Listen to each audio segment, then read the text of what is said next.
오늘 10월의 마지막 주일을 맞이하면서 무엇을 추구하며 살 것인가 라고 하는 제목으로 여러분과 함께 말씀을 나누겠습니다.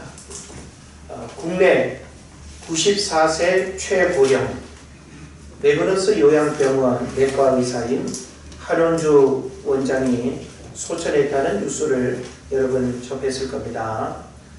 돈과 명예보다 병들고 외로운 약자들의 슬픔을 보듬고 가장 가까이에서 위로하며 자신의 전부를 나누는 의사였습니다. 죽기 전까지도 하루에 10여 명의 환자를 진찰하며 마지막까지 소임을 다했다고 합니다. 사계절 푸르른 생명력이 넘치는 큰 숲처럼 의술을 통해서 수많은 사람들에게 생명과 사랑을 실천한 신실한 크리스찬이기도 했습니다. 그래서 인터뷰 가운데 이런 표현도 있습니다. 어떨 땐 사랑만 가지고도 병이 낫기도 합니다 라는 말도 남겼습니다.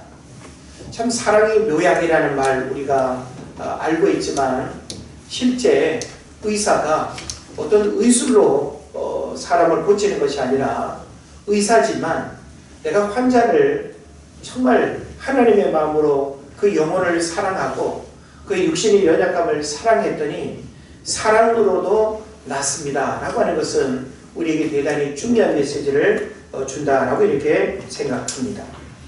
근데 이 고인이 별세전 가족과 직원들을 향해서 마지막으로 남긴 세 마디가 있습니다. 그 마지막 남긴 말이 뭔가 하면 힘내, 가을이다, 사랑해 입니다. 이 한원주 원장은 오늘 우리에게 무엇을 하다가 어떻게 죽을 것인가에 대한 중요한 질문을 던진다고 볼 수 있습니다. 94세임에도 불구하고 여전히 제가 자신이 일평생 하던 현직의 일을 이 나이까지 과연 할 수 있을까요? 여러분이 가족이라면 계속 그 일들을 하도록 지원하고 응원하겠습니까? 아니면 그 나이에 무슨 일을 하냐고 이제는 쉬시라고 그렇게 권하지 않을까요? 우리는 자신에게 주어진 일에 몇 살까지 충성스럽게 일할 수 있습니까? 우리는 신체 나이 또 무슨 나이 하면서 우리는 우리들 스스로가 분명히 젊은데도 불구하고 내 마음이 거꾸러져 가지고 아무것도 할 수 없다고 생각할 때가 많이 있고 분명히 우리가 할 수 있는 열정과 환경에 주어져 있음에도 불구하고 우리는 또 하지 못한다고 생각하는 이런 부분들도 분명히 있습니다. 우리는 여기서 충성이라고 하는 한 단어를 생각을 해보게 되는데 충성이라는 단어는 한 가지 일을 하다가 죽는 것을 의미합니다. 어떤 한 가지, 여기서 어떤 한 가지라고 하는 것은 숙명처럼 내게 주어진 한 가지 일. 내가 젊었을 때 그 한 가지 일을 선택해서 지금까지 내가 하고 있다고 한다면 그 한 가지 일을 하다가 죽는 것, 그게 바로 충성이라는 것입니다. 그러나 오늘날 이런 죽음을 원하는 사람은 많지 않습니다. 내가 일이 좋아서 배운 것이 그것밖에 없어서 목구멍이 포도청이라고 마지 못해서 우리가 부여잡고 있는 그 일들을 빨리 내려놓고 싶고 포기하고 싶고 다른 일 하고 싶고 쉬고 싶고 그런 마음들이 우리 모두에게 있지 않습니까? 그런 면에서 어찌 보면 이 충성이라고 하는 단어들이 나에게는 어울리지 않는 거죠. 그래서 많은 사람들이 은퇴 나이 들면 물러나고 건강으로 물러나고 노후의 새로운 일을 위해서 물러나고 편안한 노후를 위해서 물러나는 그런 모습들을 우리가 보게 되는 것입니다. 그래서 오늘 저는 여러분에게 참 중요한 인생의 명제를 드리고 싶은데 인생은 무엇을 하느냐보다 어떻게 사느냐가 더 중요하다는 사실을 여러분 깨달아야 됩니다. 우리 젊었을 때는 관심사가 뭐예요? 무엇을 하느냐, 무엇이 되느냐, 의사가 될 것인가, 변호사가 될 것인가, 부자가 될 것인가.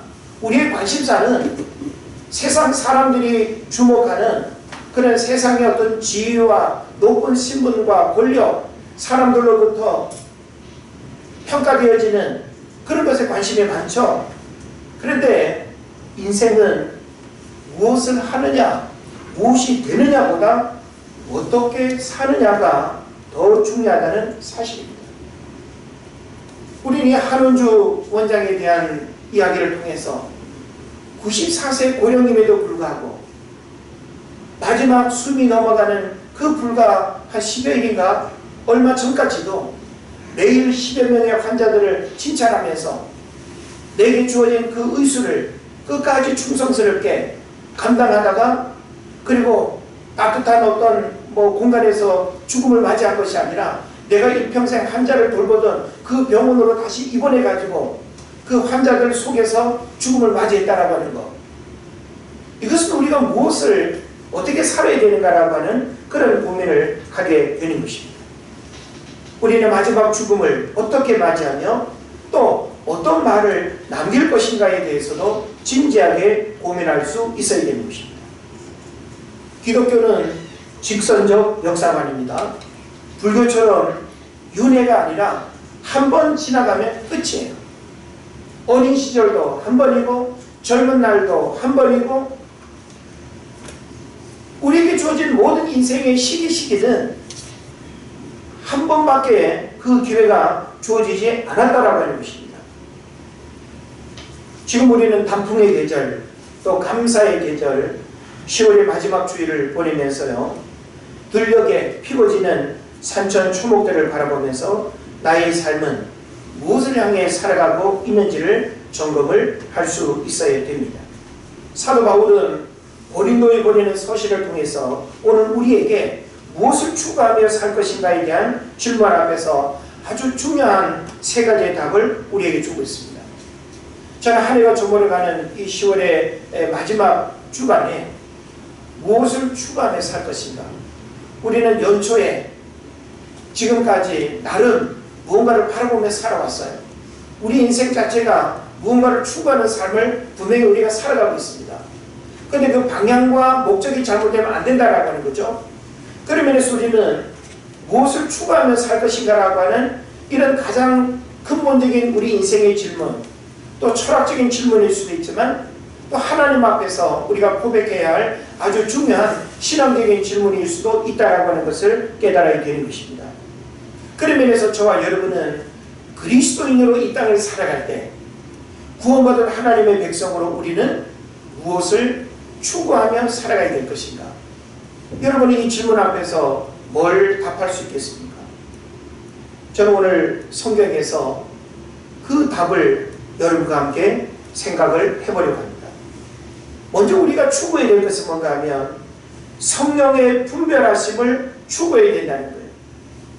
이 얘기는 뭔가 하면 우리 그리스도인들은 성령의 분별력이라고 하는 이것을 잃어버리고 이것을 우리가 갖지 아니하면 그야말로 생명 없는 모습과 같습니다.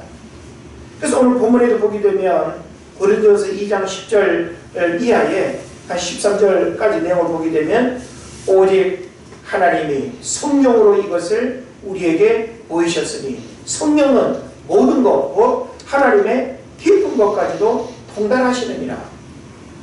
사람의 일을 사람의 속에 있는 영 외에 누가 알리요? 이와 같이 하나님의 일도 하나님의 영 외에는 아무도 알지 못하느니라. 우리가 세상의 영을 받지 아니하고 오직 하나님으로부터 온 영을 받았으니 이는 우리로 하여금 하나님께서 우리에게 은혜로 주신 것들을 알게 하려 하십니다. 이 구절들의 말씀을 통해서 우리가 깨달을 수 있는 건 뭐예요? 적어도 구원받은 우리 그리스도인들에게서 성령의 충만함, 성령의 분별력이 우리에게 없다고 한다면 우리가 결코 세상에서 구원받은 자의 삶을 살아가기가 어렵다라고 하는 것을 알게 되는 것입니다. 바울은 깊은 것이라도 통달하신다는 성령께서 인간으로서는 아무리 노력해도 알 수 없는 하나님의 심오한 뜻과 속성, 하나님의 은혜의 계획들을 완전히 이해하고 계시므로 하나님의 지혜를 드러내기에 충분한 능력이 있다는 점을 지적하고 있는 것입니다. 우리는 육신의 삶에 영향을 많이 받습니다. 현실의 문제들이 훨씬 더 우리에게 많은 영향을 미치죠.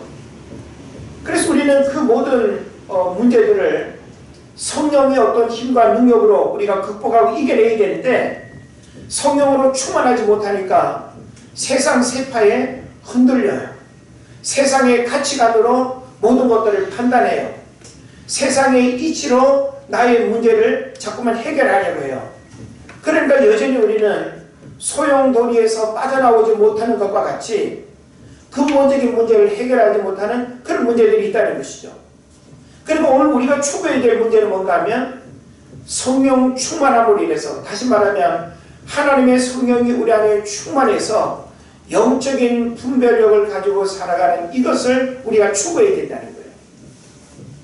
성령의 충만함은 성령 강림주일이라든지 무슨 집회나 특별한 시기에만 우리가 고민하고 씨름하는 것이 아니라 사실 매 순간순간 우리에게 가장 중요한 문제는 바로 성령의 임재고, 그리고 성령의 분별력이 우리에게 무엇보다 중요하다고 하는 것을 여러분 깨달으시길 바랍니다.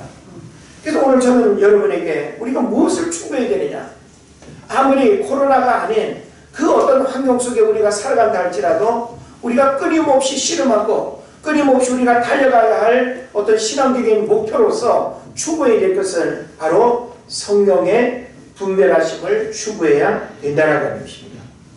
그래서 저는 여러분에게 구체적으로 이런 부분을 말씀드리고 싶어요. 우리가 이 성령의 분별하심을 추구한다고 하는 것은 성령의 역사를 사모하고 제한하지 말아야 된다는 거예요. 우리는 끊임없이 하나님의 성령이 내 삶 가운데 역사하기를 사모해야 해요. 그리고 하나님의 성령이 내 삶 가운데 역사할 때 그 성령의 역사를 어떻게 하지 말아야 된다? 제한하지 말아야 된다.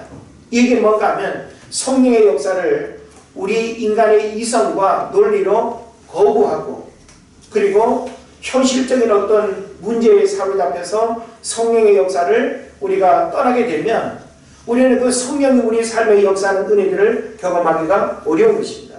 우리가 사도행전을 보면 초대교회에 일어난 그 성령의 운동들을 다양하게 볼 수 있죠. 성령의 임재를 통해서 교회가 시작이 되고, 그리고 제자들이 사도로 보내심을 받고, 그리고 가는 곳곳마다 복음의 역사들이 일어나고, 특별히 또 베드로와 사도 요한은 이방인의 또 복음 전도자로, 그리고 유대인의 복음 전도자로 부름받아서 탁월한 사역들을 감당했습니다. 이 모든 것들이 다 뭘까요? 성령의 역사를 사모했고 성령의 역사를 제한하지 않았기 때문에 하나님이 그들을 도구로 사용하신 거예요. 그래서 오늘날 우리도 하나님 앞에 내 삶을 드린다라고 하는 것은 뭘 의미하는가 하면 하나님의 성령이 나를 통해서 마음껏 역사해 주세요라고 여러분이 의뢰하는 거예요. 내 마음의 운전대는 내가 나를 움직이는 것이 아니라 하나님의 성령이 내 마음을 감동시키고 내 의지와 내 생각과 내 감정을 하나님의 성령이 다스려서 내 삶을 이끌어가게 해야 됩니다. 그것이 바로 우리가 추구해야 될 삶이라는 거예요. 오늘날은 과학적인 논리, 물질 만능, 세상적인 가치관, 이런 것들이 세상의 모든 문제들을 풀어가려고 해요. 그것으로는 해결할 수 없다라고 하는 것을 우리가 분명히 깨달아야 되는 것입니다. 그리고 성령의 분별하심을 추구한다라고 하는 것은 성령의 간섭하심을 구체적으로 경험해야 된다는 거예요.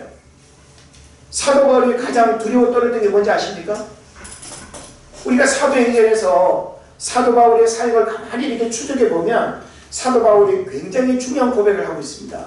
그 고백 가운데 하나가 뭔가 하면 성령이 내 자신의 사역 가운데 나타나지 않을까봐 가장 두려워했다는 게 있습니다. 다시 말하면 성령의 나타남이 우리 삶의 축복이 된다는 거예요. 우리 안에 두려움, 현실적인 불안, 염려, 우리 기도 내용처럼 코로나로 인해서 얼마나 많은 사람들이 낙심과 절망과 염려 가운데 살아갑니까? 그 모든 마음들을 떨쳐버리고 이겨낼 수 있는 것은 독한 의지나, 예? 그리고 또 뭐 남들보다 의지가 강한 그런 사람이 그런 것을 이겨내는 것이 아니라 하나님의 성령이 우리 안에 충만하면 하나님의 성령은 모든 두려움을 내어쫓는 줄로 믿습니다. 그래서 사도 바울은 성령의 나타남을 간절히 구했어요. 하나님, 내가 어딜 가든지 복음을 전하고 이방인을 만나고 가는 곳마다 하나님의 성령의 임재만 있다고 한다면 끝나는 거예요. 여러분 한번 생각해 보세요. 여러분이 가는 곳마다 엄마 아빠가 없어도 하나님의 성령이 아이들을 붙들고 있고 여러분의 사업장을 붙들고 있고 여러분의 삶의 모든 일들을 하나님의 성령이 붙들고 역사하면 거기에는 그 누구도 간섭하고 그리고 어떤 문제들도 일어날 수 없는 그런 상황이 된다는 것 여러분 깨달으시길 바랍니다. 오늘날 우리가 힘들어하고 어려움을 겪는 거 뭔가 하면 하나님의 성령의 임재가 없는 거예요. 이걸 구약적인 개념으로 보면 사무엘상에 나오는 그거죠. 엘리 제사장 가정에 뭐가 떠났다 그랬어요. 그걸 뭐라 그래요? 이가봇이라고 했죠. 이가봇이 뭐예요? 하나님의 영광이 떠났다. 하나님의 영광이 떠났다는 것은 더 이상 하나님의 성령의 임재와 간섭이 없다라고 하는 거예요. 아무리 세상적인 신분이 제사장이여 영적 지도자로 존경받는 자리에 있다 하더라도 하나님의 영광이 떠난 가정은 지옥입니다. 할렐루야. 예. 그렇기 때문에 여러분이 가장 중요한 신앙 고백으로 하나님 앞에 날마다 기도하고 간구해야 될 것은 뭔가 하면 성령의 간섭하심을 구체적으로 경험하기 위해서 성령의 나타남을 여러분이 간절히 구하시기를 바랍니다. 그 다음에 또 우리는 성령의 생각과 지혜를 구하고 성령의 말을 해야 됩니다.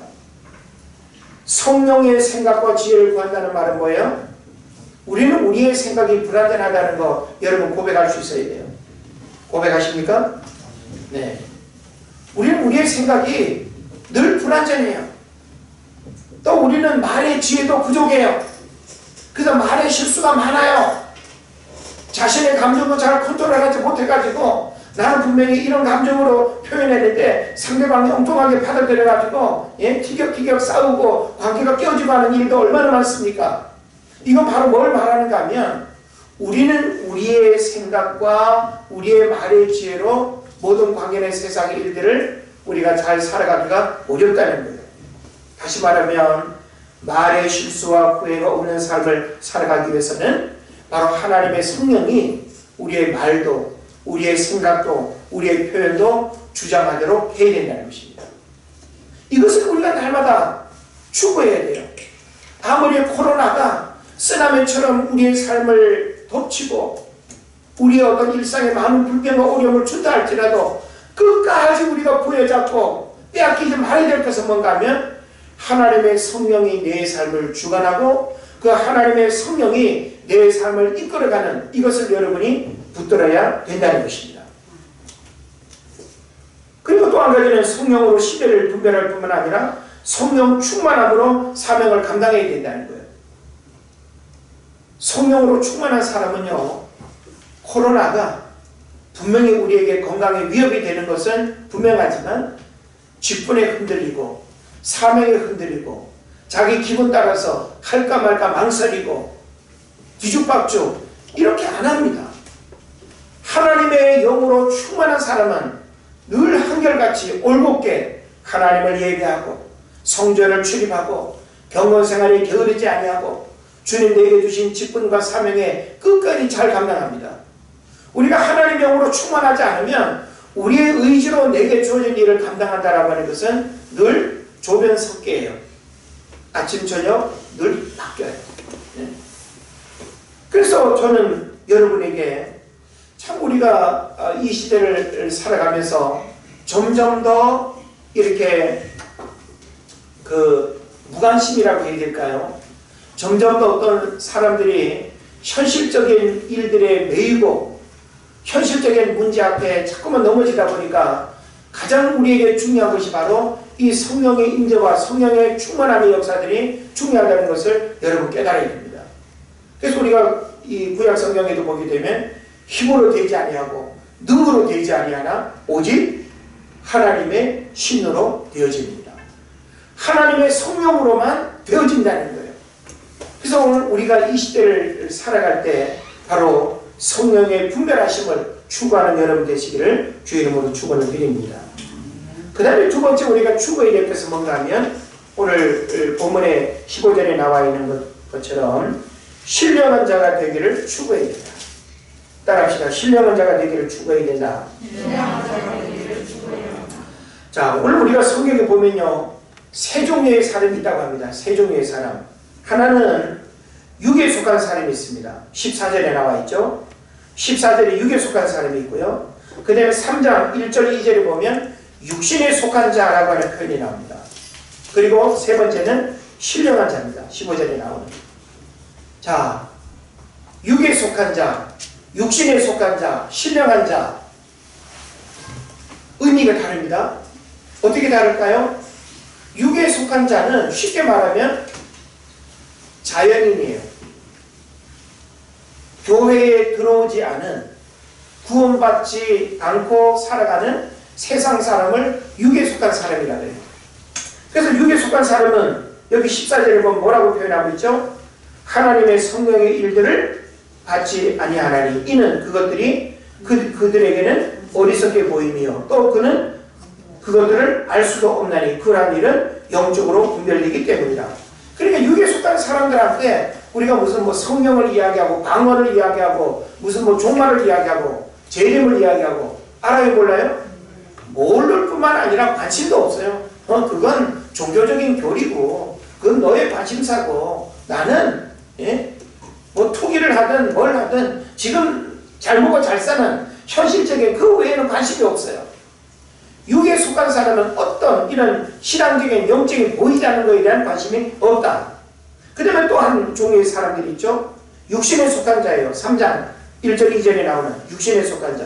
이 육신에 속한 자는 뭔가 하면 교회 안에는 들어왔어요.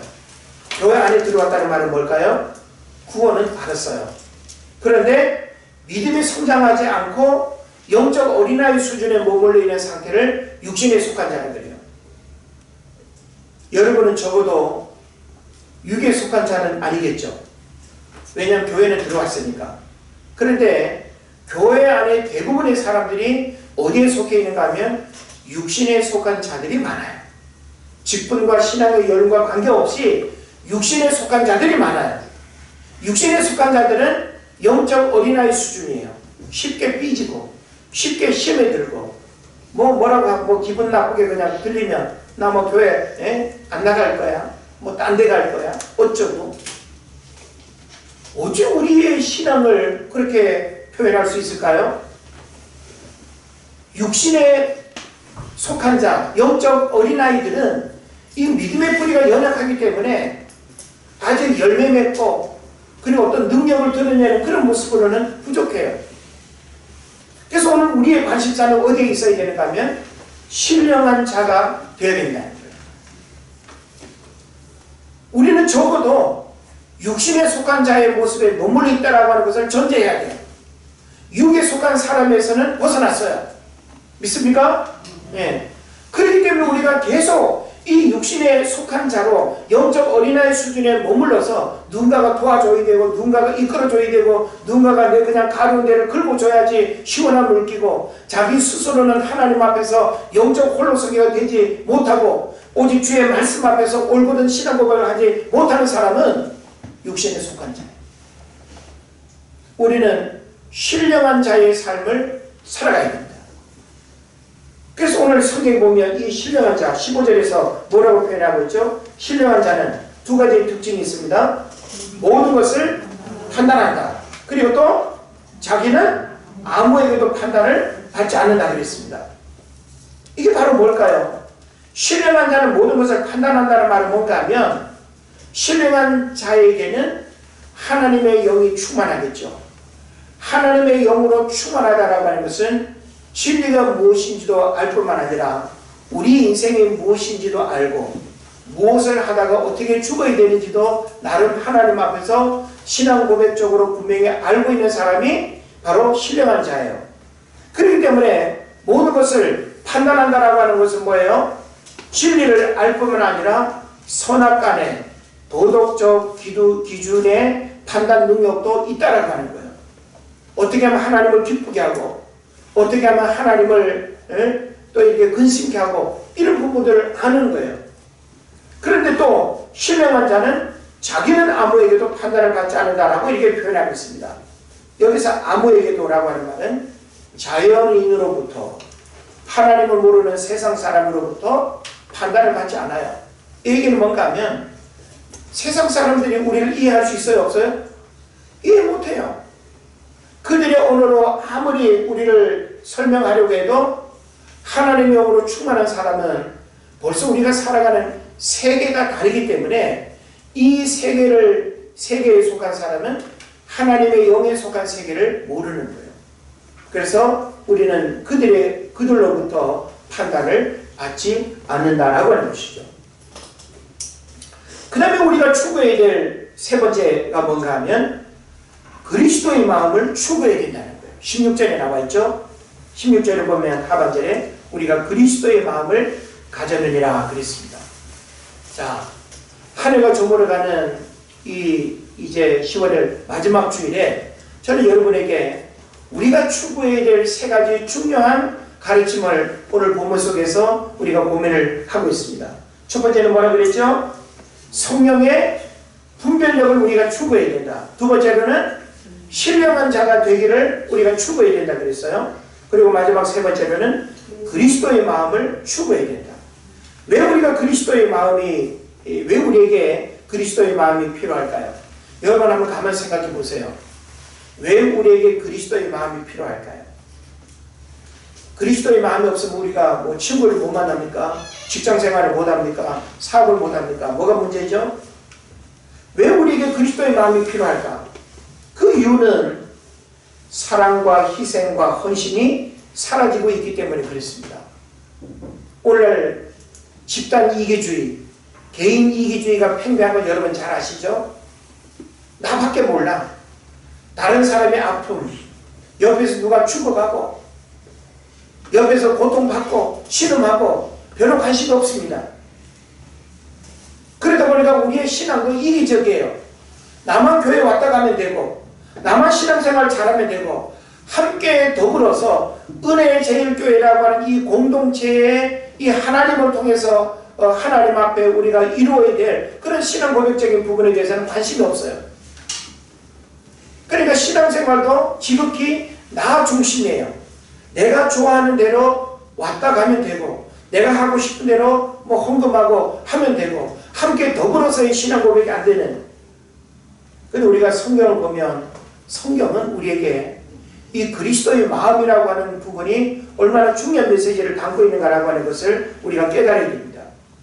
코로나 시대에 예배, 교회 섬김, 봉사와 헌신 등 모든 것들이 다 소극적입니다. 마음이 통하는 진솔한 감정의 소통과 거짓 없이 하나님 앞에 나를 드리는 그런 마음들이 점점 약해지고 있다. 우리는 하나님 앞에 진솔해야 돼요. 거짓 없이 우리의 삶을 하나님 앞에 내어놓고 하나님의 도움을 구하고 하나님과의 영적 교제가 이루어지는 그런 신앙 고백이 우리에게 필요하다는 거예요.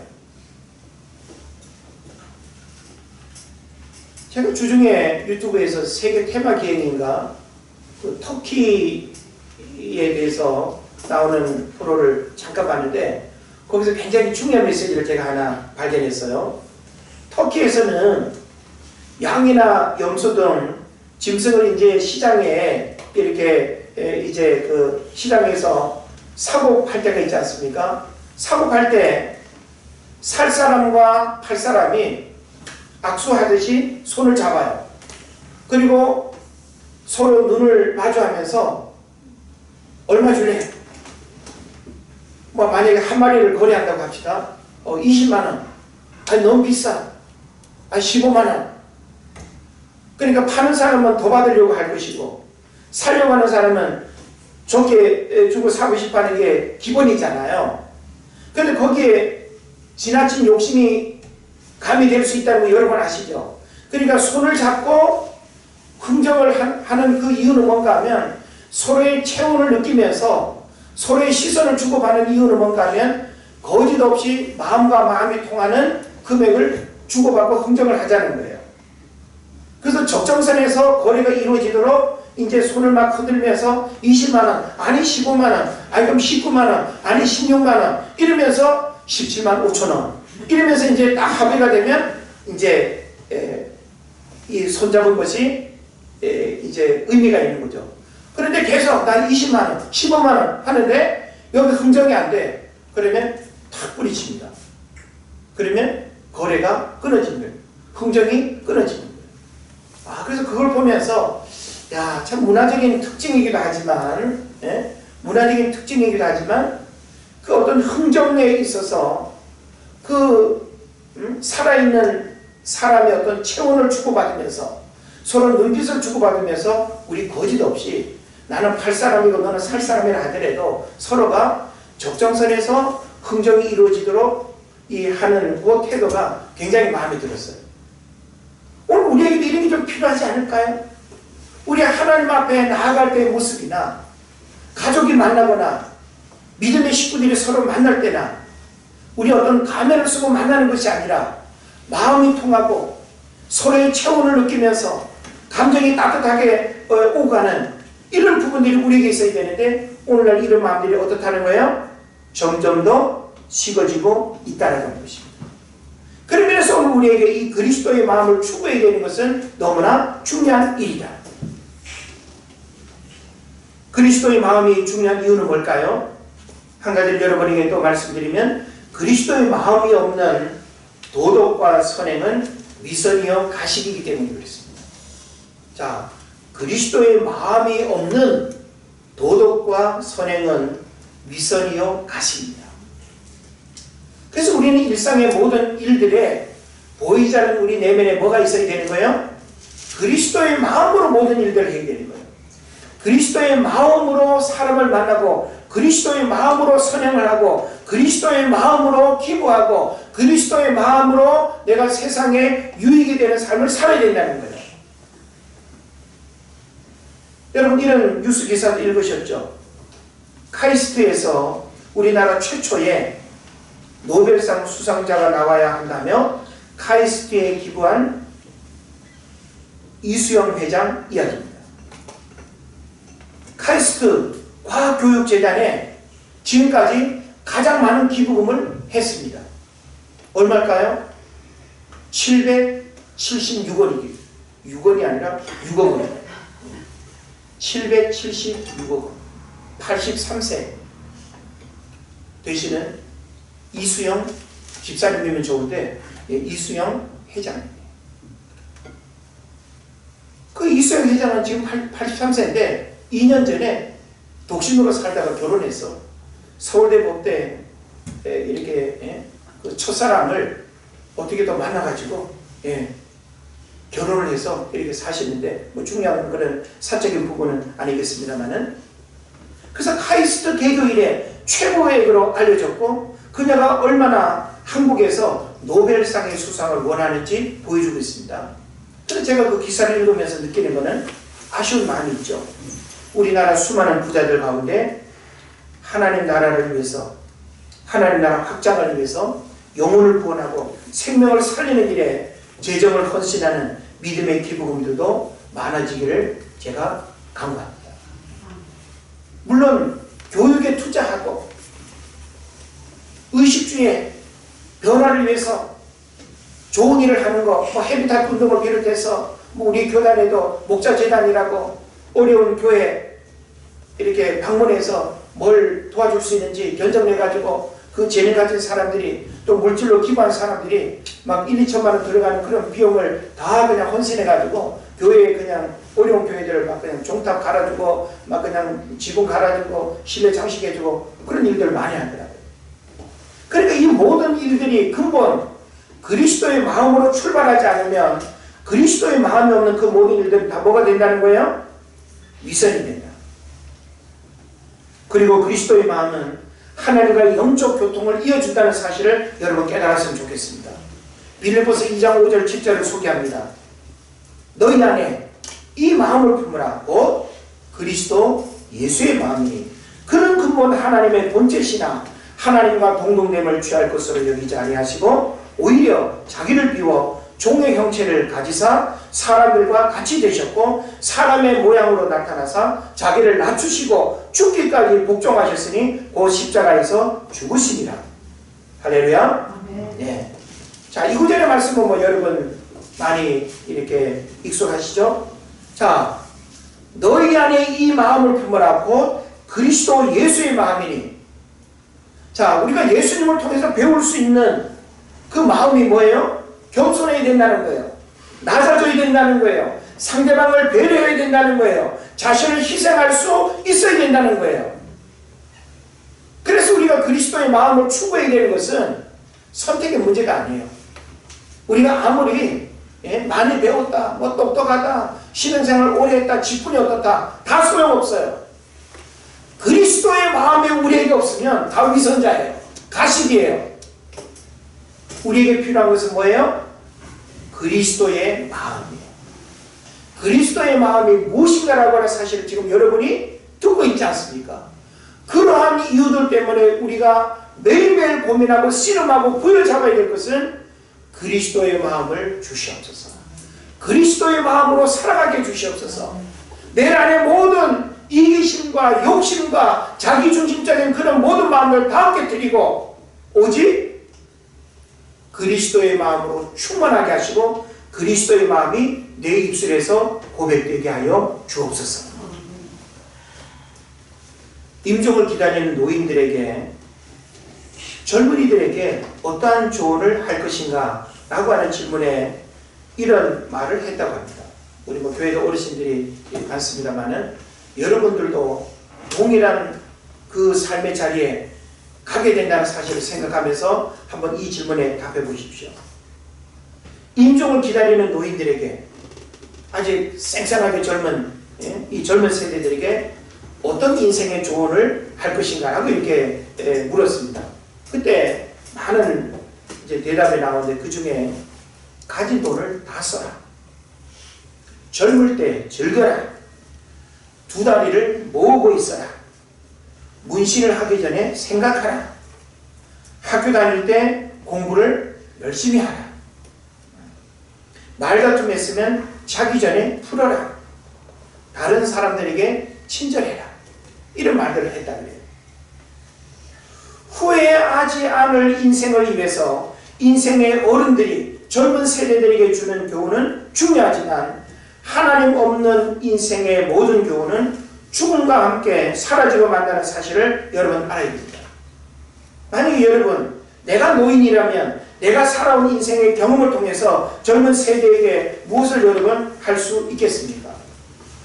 저는 저 자신을 생각해 봤어요. 나라면 젊은 세대에게 이 임종이 가까운 인생의 황혼역에 뭔 말을 할까? 저는 신앙적인 권면과 도덕적인 권면 두 가지를 생각해 봤어요. 신앙적인 권면으로는 하나님을 사랑하고 하나님을 두려워해라. 난 우리 자녀들에게도 이 말만을 하고 싶어요. 내 신앙의 모든 것을 다 함축해서 우리 자녀뿐만 아니라 신앙적으로 누군가에게 권면한다면 하나님을 사랑하고 하나님을 두려워해라. 이 말을 저는 하고 싶어요. 그리고 도덕적인 권면으로는 할 말 있는 삶을 살아라. 이렇게 말하고 싶어요. 우리는 자신이 그런 삶을 살지 못하면서 너 이렇게 살아라, 정직해라, 어떻게 해라 할 수 있어요? 적어도 내가 자신있게 내 삶을 말할 수 있는 할 말 있는 삶을 살아라. 이것을 저는 이야기하고 싶은 그런 마음이 있습니다. 로마에서는 아이가 태어나면 가장인 아버지가 자녀를 두 손으로 들어 올리며 톨레레 리베룸이라고 이렇게 말한답니다. 가족 구성원으로 받아들이는 의식으로서 세상에 알리는 상징적인 의미의 선언인 것이죠. 그런데 가장이 어떤 이유로 이 선언을 하지 않으면 통상 태어난 이 아기는 문 앞에나 쓰레기장에 버렸답니다. 그러면 누구든 원하면 버림받은 이 아이를 데려다가 기를 수 있다고 합니다. 자, 무의미하게 태어났다고 버림받을 것인가? 아니면 소중한 생명과 인격체로서 존귀하게 쓰임받을 것인가? 저는 여러분에게 말씀을 정리하면서 하나님 이와 같이 우리들을 세상에서 보잘것없는 인생으로 보내지 않으셨다는 것입니다. 하나님께서 친히 우리를 두 손 높이 드시고 세상을 향하여 존귀한 자로 선포하시고 복된 인생으로 살아가기를 원하시는 줄로 믿습니다. 우리는 하나님 앞에 소중한 사명자로 이 땅에 태어났고 부르심의 사명을 쫓아가야 합니다. 세상의 시류에 흘러가는 인생 되지 말고 역사의 수레바퀴를 하나님과 함께 굴려가며 하나님의 영광을 드러내는 삶을 살아가야 될 줄로 믿습니다. 무엇을 위해서 살 것인가? 오늘 저는 여러분에게 이 세 가지의 가르침을 통해서 우리가 붙들고 씨름하고 쫓아가야 될 것이 무엇인가라고 하는 이것을 여러분 삶에 다시금 살펴보고 과연 내가 이렇게 살아가고 있는지 무엇을 내가 지금 놓치고 있는지 이런 신앙의 자기점검을 통해서 하나님 앞에 부끄러움 없는 여러분 되시기를 주의 이름으로 축원을 드립니다. 기도하겠습니다.